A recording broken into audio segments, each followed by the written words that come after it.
Hi friends, నమస్తే. బాగున్నారా?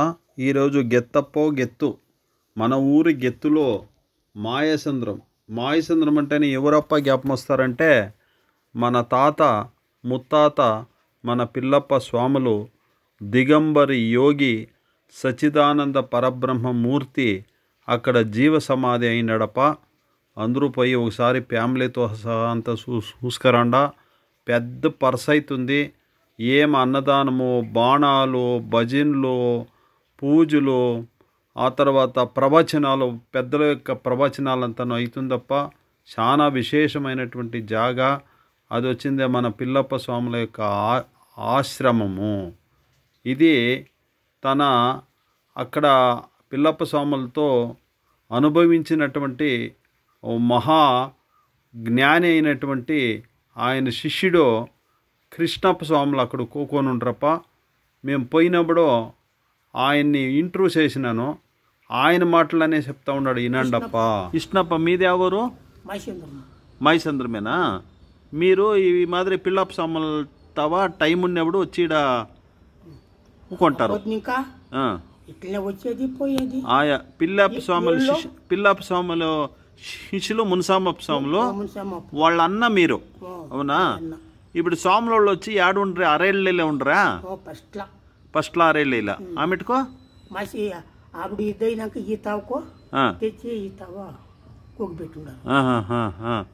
ఊగబెట్టి జీవ సమాధిరా.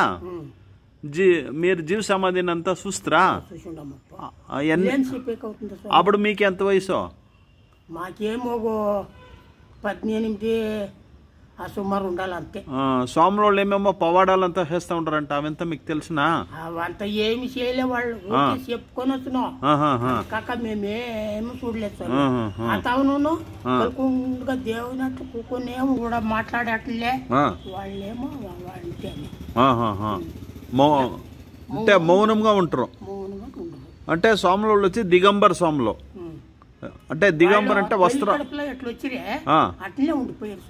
లాస్ట్ గంట అట్లా ఉండిపోయారు.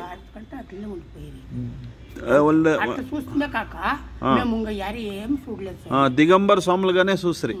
అంటే ఆయన చూసేకి చాలా జన్మ వస్తా ఉంటారా? ఎక్కడెక్కడ ఇంకా వస్తారో మాకేం తెలుసు. ఈ ఆశ్రమంకి జాగా ఇచ్చిండేది ఎవరో? ఊరోళ్ళే ఇచ్చారా? 3.5 ఎకరా ఇది గోమదేనే గవర్నమెంట్ నెల ఊగబెట్టి ఆయనకి పూజలు జరుగుతూ ఉండదు. ఏడాదికి వచ్చి ఆరోగ్యం చేస్తారు. ఇప్పుడు ధర్మకర్త ఎవరో ఈడొచ్చి ఎవరు ధర్మకర్త? ఉన్నారు ఇప్పుడు మా వాళ్ళనే చూసుకొని పోతా ఉన్నారు. మంజప్ప అని. Manjanna, right right. ఆయాసంలో చాలా మంచిది. మీరు ఇంకా చేస్తారు స్వామి. పర్స్ అవుతుంది కదేడా, పర్స్ మాదిరి పల్లకి జన్మ. ఇది దసరా చూడే, దసరా నాడేనే ఈడ ఈ స్వాములు ఆరోగ్యని ఆరాధన ఆరాధన ఈ స్వాములు అప్పొద్దేనే ఫుల్ ఫంక్షన్.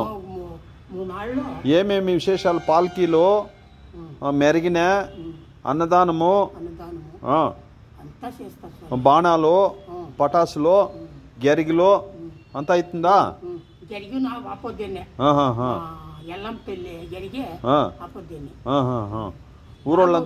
ఊరోళ్ళంతా విజృంభణంగా చేస్తారు. ఆయాసము,